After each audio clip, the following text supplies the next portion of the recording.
We all need a good find out season story, and this was posted in the 2X chromosomes subreddit.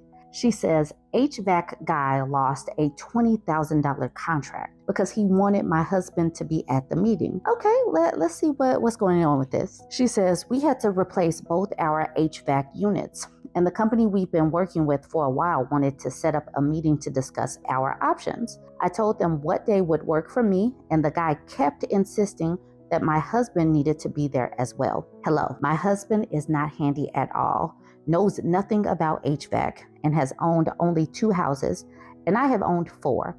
He also fully trusts any decisions I make regarding the house and or finances, and his work schedule makes it difficult to leave during the day, whereas I work from home. So I said, never mind, and called a different company, who will now get our business because they didn't treat me like the little housewife who needed her manly man to make the important decision. I'm 54 on Friday and have no F's left to give for men with a 50s mindset. Addendum, I'm adding this to clarify that the reason he wanted my husband there was not company policy, and it wasn't that he didn't want to be alone with me, as many people have suggested. I had been alone with him several times before when he'd done the work on the AC handler. He made it clear he wanted my husband there because he didn't think I'd be able to accurately convey the information to my husband. The reality is that my husband gets totally overwhelmed if there's a big financial decision to be made. And when something breaks in the house, he immediately starts catastrophizing. He got many wonderful qualities, but handling house repairs and decisions is not his forte. The company I'm giving the contract to never asked whether my husband would be at the meeting. Now, like she said, these people are going to have to get out of the 1950s mindset where women do need men in the vicinity to make decisions and to, talk to, or like they know a lot more. Especially in this day and age when more and more single women are owning homes. These people are going to definitely talk themselves out of money. Women go to work, women make decisions, women make home decisions. And even if there is a husband in the situation, that we can do that without our husbands necessarily there. So people are going to have to break free, and women are going to have to do just this. Walk away from money and find someone that will actually respect women. Fuzz Team says, this happened to me when I was shopping for gutters for my house I just bought by myself. They wouldn't even give me a quote without my husband. We were separated at the time, so I was still wearing my ring. I was in Wisconsin and he was in Missouri. I told them that he didn't live there and was soon to be out of my life for good, but they said that they couldn't give me a quote for legal reasons. Needless to say, I went with someone else. Great. They just don't want your money is basically what they said to you. Both Reading says, I recently had someone do this to me and I was only getting quotes, not finalizing work. We were outside, and because I still wear my wedding ring, he insisted he needed to see my husband. I was in a mood, so I told him I would bring him out. When I returned with his urn, he looked properly embarrassed. I didn't even thank him when I told him he didn't need to bother making an estimate. Took my urn and went back inside. F those guys. Yes. Whew.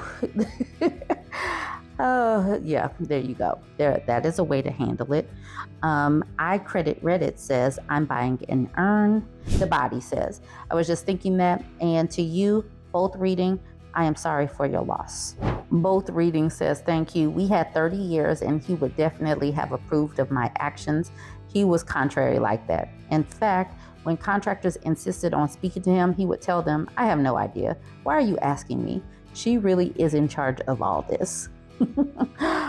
Shelly Ann says, my dad did this for both me and my mom when they pulled that BS. We've used the, well, if and you want to talk at him, get you a Ouija board and get to channeling.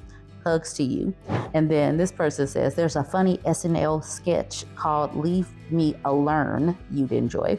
I don't know if you all have seen that SNL sketch, but it is definitely a funny one. Definitely dark humor, but it was funny to me. And Alexa says, let them know why. Absolutely. Tell them exactly why. You're losing this money because of misogyny and sexism and thinking that I am incapable of making these decisions. That is great. Grace of the North says, leave the reason on a review page. That's how the message gets through. Dupaloops, I like that name. The fireplace guy would only make eye contact and speak with my husband even though I made the appointment and handed him my credit card at the end. Definitely not going with them to fix anything. Maybe we'll both leave bad reviews about it. And this is the last screenshot I've taken. Fragile Muse says, I've had mechanics do that to me when I've had questions about my vehicle. I'll ask the question and they'll answer to my boyfriend, despite the fact it's my vehicle and I know way more about vehicles than he does. Thankfully, I found an amazing mechanic who employs women and LGBT staff and has no issue discussing anything vehicle related without any condescending attitudes. I refer all my friends, lady and otherwise, to him and his amazing shop. And this person says, I had this happen with a plumber when I asked why he's only talking to my husband, and he said, maybe because he has a better attitude. I you not, ma'am, the breadwinner. It meant to say I am the breadwinner, and it was going on my credit card, and this dude said I had an attitude.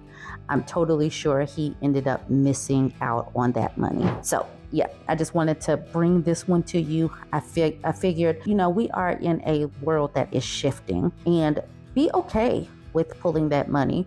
I know a lot of women are considering more and more women-owned businesses, and that is great. But definitely, this goes along with what we have been talking about, putting your money into women businesses and definitely pulling back from sexist businesses. If they don't want your money, if they don't respect you as women and people that have thoughts and can actually make financial decisions for yourself, then pull that money. We are no longer dealing with these types of things.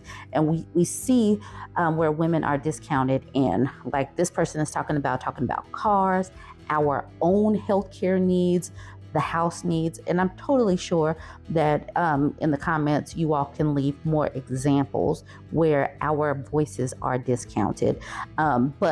But when it's filtered, when the exact same thing, the exact same message gets filtered through the mouth of a man, then it's taken seriously. This happens at work. I'm sure that many women can attest to that as well. And that's probably another reason why they want to get us back into the office, so that we can say something and then a man can steal our idea, but it gets filtered through his voice, and then he's like, then he's taken seriously. Anyways, join the conversation. Let me know what you think about this one. Don't forget to like, comment, and share. And if you're not yet following me, go ahead and hit that follow button. Don't wait. Live your life. Live your life. Because you know what? When you live in your own truth and truly believe that, and you don't adjust yourself for the what ifs, the things start to happen. That's when the magic happens.